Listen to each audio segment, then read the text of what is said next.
حضرت ابو ہریرہ رضی اللہ تعالیٰ عنہ نے فرمایا کہ ایک اعرابی کھڑے ہو کر مسجد میں پیشاب کرنے لگا تو لوگ اس پر جھپٹنے لگے۔ یہ دیکھ کر رسول کریم صلی اللہ علیہ وسلم نے لوگوں سے فرمایا کہ اسے چھوڑ دو اور اس کے پیشاب پر پانی کا بھرا ہوا ڈول یا کچھ کم بھرا ہوا ڈول بہا دو، کیونکہ تم نرمی کے لیے بھیجے گئے ہو، سختی کے لیے نہیں۔ صحیح بخاری حدیث نمبر 220۔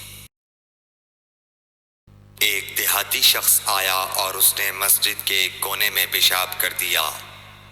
لوگوں نے اس کو منع کیا تو رسول کریم صلی اللہ علیہ وسلم نے انہیں روک دیا۔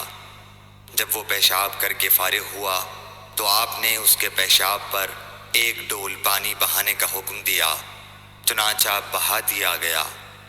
صحیح بخاری حدیث نمبر 221۔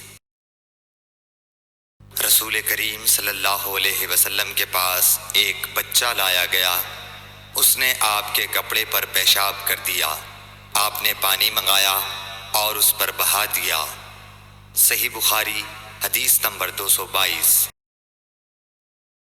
ام قیس بنت محصن نامی ایک خاتون رسول کریم صلی اللہ علیہ وسلم کی خدمت اقدس میں اپنا چھوٹا بچہ لے کر آئیں، جو کھانا نہیں کھاتا تھا، یعنی شیر خوار تھا۔ رسول کریم صلی اللہ علیہ وسلم نے اسے اپنی گود میں بٹھا لیا۔ اس بچے نے آپ کے کپڑے پر پیشاب کر دیا۔ آپ صلی اللہ علیہ وسلم نے پانی منگا کر کپڑے پر چھڑک دیا اور اسے نہیں دھویا۔ صحیح بخاری حدیث نمبر 223۔ حذیفہ رضی اللہ تعالیٰ عنہ روایت کرتے ہیں کہ نبی کریم صلی اللہ علیہ وسلم کسی قوم کی کوڑی پر تشریف لائے، بس آپ صلی اللہ علیہ وسلم نے وہاں کھڑے ہو کر پیشاب کیا، پھر پانی منگایا۔ میں آپ صلی اللہ علیہ وسلم کے پاس پانی لے کر آیا تو آپ نے وضو فرمایا۔ صحیح بخاری حدیث نمبر 224۔ حذیفہ رضی اللہ تعالیٰ عنہ کہتے ہیں کہ ایک مرتبہ میں اور رسول کریم صلی اللہ علیہ وسلم جا رہے تھے کہ ایک قوم کی کوڑی پر جو ایک دیوار کے پیچھے تھی پہنچے تو آپ اس طرح کھڑے ہو گئے جس طرح ہم تم میں سے کوئی شخص کھڑا ہوتا ہے۔